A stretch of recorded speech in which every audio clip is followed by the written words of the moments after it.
Assalamualaikum warahmatullahi wabarakatuh. Kami dari kelompok 1 mata kuliah pengantar ilmu perikanan yang diampu oleh beliau Bapak Abdul Qadir Jailani, Sarjana Kelautan, Magister Perikanan akan mempresentasikan PowerPoint yang kami buat tentang ekosistem estuaria. Sebelum itu, izinkan saya untuk memperkenalkan anggota dari kelompok 1. Yang pertama saya sendiri, Ayu Nai dengan NPM 041, yang kedua Diva Oktaviani dengan NPM 035, yang ketiga Lailatul Maghfirah dengan NPM 031, dan yang terakhir Susanto dengan NPM 044. Selanjutnya memasuki materi. Wilayah estuaria merupakan pesisir semi tertutup atau semi-enclosed coastal dengan badan air mempunyai hubungan bebas dengan laut terbuka atau open sea dan kadar air laut terlarut dalam air tawar dari sungai.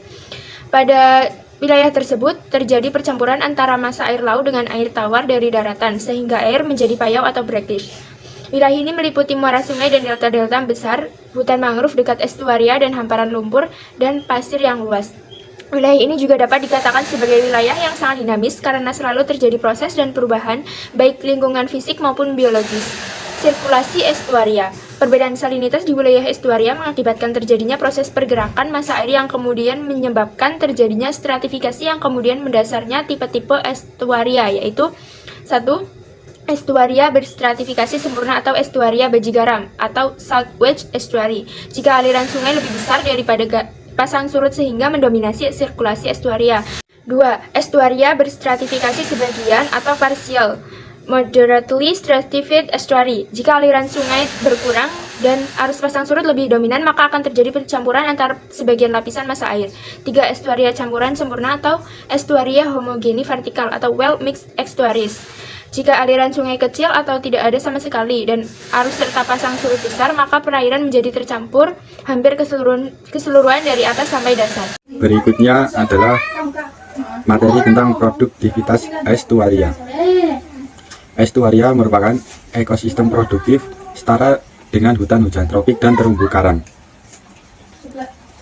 Karena perannya adalah sebagai sumber zat hara, memiliki komposisi tumbuhan yang beragam, sehingga proses fotosintesis dapat berlangsung sepanjang tahun, serta sebagai tempat terjadinya fluktuasi permukaan air akibat aksi pasang surut.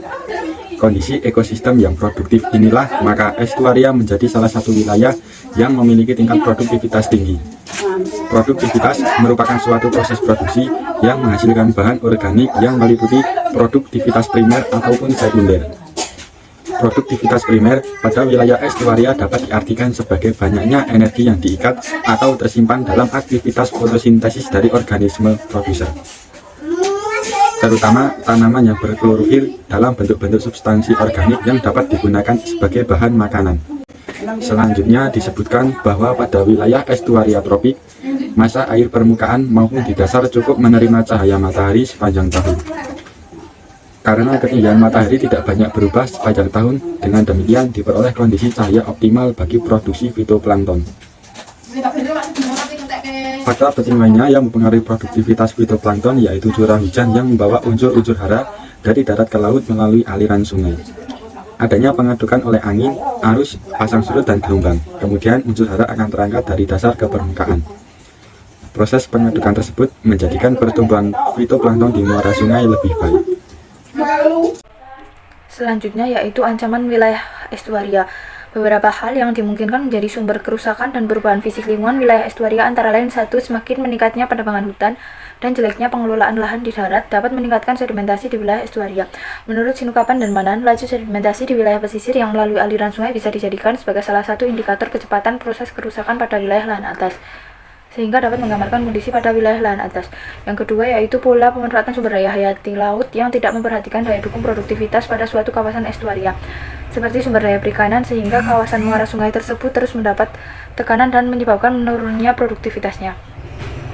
Yang ketiga yaitu meningkatnya pembangunan lahan atas atau upland menjadi kawasan industri, pemukiman, pertanian yang menjadikan sumber limbah yang bersama-sama dengan aliran sungai akan memperburuk kondisi wilayah estuaria. Lebih dari 80% bahan pencemar yang ditemukan di wilayah pesisir dan laut berasal dari kegiatan manusia di darat. Yang keempat yaitu kegiatan konstruksi yang berkaitan dengan usaha pertanian seperti pembuatan saluran irigasi, drainase, dan penebangan hutan akan mengganggu pola aliran alami daerah tersebut. Gangguan ini meliputi aspek kualitas, volume, dan debit air. Pengurangan debit air yang dialirkan bagi irigasi dapat mengubah salinitas dan pula sirkulasi air di daerah estuaria dan menyebabkan jangkauan intrusi garam semakin jauh ke hulu sungai. Hal ini akan mengakibatkan perubahan pada sebagian ekosistem perairan pantai itu sendiri, juga pada ekosistem daratan di sekitar perairan tersebut, sehingga berakibat intrusi air laut pada air tanah. Upaya pengelolaan wilayah estuaria. Yang pertama yaitu memperbaiki daerah lahan atas atau upland. Upaya yang dapat dilakukan dalam mengurangi dampak kerusakan pada ekosistem perairan wilayah estuaria itu dengan menata kembali sistem pengelolaan daerah atas. Pembangunan lahan atas harus memperhitungkan dan mempertimbangkan penggunaan lahan di wilayah pesisir. Jika penggunaan lahan wilayah pesisir sebagai lahan perikanan tangkap, budidaya, atau konservasi, maka penggunaan lahan atas harus bersifat konservatif. Perairan pesisir yang penggunaan lahannya sebagai lahan budidaya yang memerlukan kualitas perairan yang baik, maka penggunaan lahan atas tidak diperkenankan karena adanya industri yang memproduksi bahan yang dapat menimbulkan pencemaran atau limbah. Limbah sebelum dibuang ke sungai harus melalui pengolahan terlebih dahulu sesuai dengan baku mutu yang ditetapkan. Yang kedua yaitu pemanfaatan sumber daya perairan secara optimal.